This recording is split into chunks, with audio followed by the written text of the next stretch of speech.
गिबियावनो आं नोंथांमोननि चेनेलसिम खुलुमनाय बावहरग्रोबाय आरो गोदान बोसोरनिबो बरायबाय।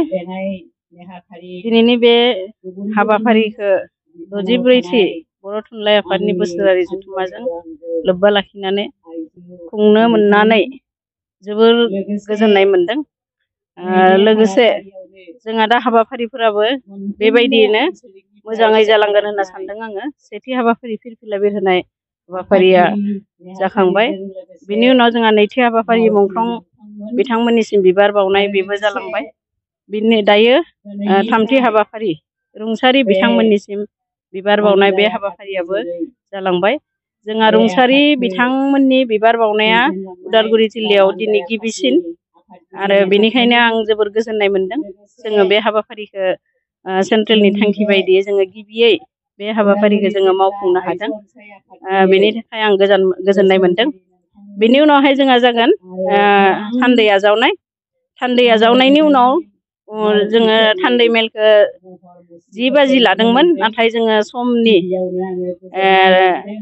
गोजां बोथोरनि थाखाय जों आइजोफोरा गोजान गोजाननिफ्राय सफैनो हायैनि थाखाय जोङो सम बायदि खारनो हायाखै। थेवब्लाबो जोङो जोंनि मोनफ्रोमबो हाबाफारिखौ जोङो मावफुंलांगोन।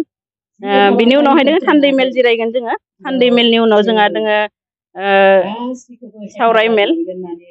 सावराय मेलनि उनाव जोङो गोजाम आफाद सेफायनानै गोदान आफाद दागोन जोंहा फैगोन 2025 आरो 26 मायथाइनि थाखाय गोदान आफाद दागोन। आरो बे आफादाव जोंहा बयबो दायो गासैबो दख'रा आबुबनिफ्रायनो सफैनो हाबाय। जोंहा 20टा दख'रा आबुब दोङो। 20टा दख'रा आबुबनिनो 19टा दख'रा आबुबा एक्जिस्टिं आरो बिथांमोना दा बय सफैजोब्बाय। 22 दख'रा आबुबा जोंहा दिफां जानानै दोङो। थेवब्लाबो जोङो बे मोननै दख'रा आबुबनि फिरफिलाखौ दिनै बिरहोनाय जादों। जोङो गाराखै बिथांमोनखौ आरो जोङो इयुनावहाय बे मोननै आनसलिकखौबो जोङो दाफुंना लागोन। बेखिनियानो जोंनि हाबाफारिया, दिनैनि हाबाफारिया बेखिनियानो। आरो सावरायमेलाव जोंहा गाहाय बुंथिगिरि हिसाबै जों लिंनानै लाबोदों डक्टर रिता बर', साहित्य एकाडेमि बान्था मोनगिरि आरो बिथाङा टंला कलेजनिबो बिबुंगोरा। बिथांखौ हांख्रायना लाबोनाय जादों। बिनि अनगायैबो जोंहा डेलिगेटआव थागोन जोंहा थान्दै मेलाव थागोन जोंहा दुलाराय बर' आइजो अनसाय आफादनि आफादगिरि बिथां दिपालि नार्जारि आब'आ गाहाय आलासि महरै थागोन।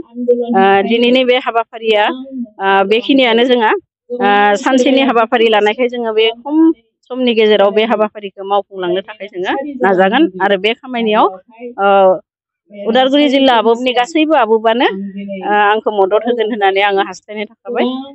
आरो जोङो दिनैनि बे हाबाफारिखौ गोग्गोमै खुंफुंलांगोन। आरो बे खुंफुंनोनो खाबु होनायनि थाखाय आङो 64थि बर' थुनलाइ आफादनि खुंफुंनो थाखाय जाय बानजाय आफाद दादो, बानजाय आफादनि बिथां बिबानगिरि मुंखौ आरो डिमाकुसि ओनसोलनि रायजो राजा गासैखौबो साबायखर बावनानै आंनि बे दिनै बिबुंथिखौ एसेयावनो फोजोबनाय जाबाय।